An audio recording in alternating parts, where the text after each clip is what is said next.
నేను మహిళలకి free ticket free bus ride అంటున్నారు. చూద్దాము నిజంగానే ఉందా లేదా. నీ ఆధార్ కార్డు చూపించావా? ఆవిడ నన్ను ఒప్పుకోలేదు. నీ చూపి. నన్ను దించేస్తానంది మధ్యలో, ఒప్పుకోలా.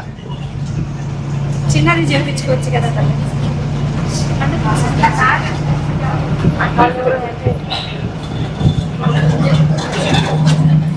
కూర్చోండి. టికెట్ భద్రమ్మ.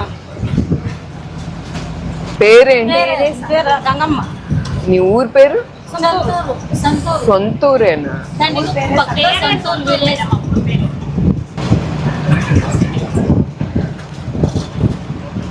ఇది ఎన్నోసారి? అమ్మ నువ్వు ఎన్నోసారి ఎక్కుతున్నావు? బస్సు ఎన్నోసారి ఎక్కుతున్నావు? రోజు ఎక్కుతావా?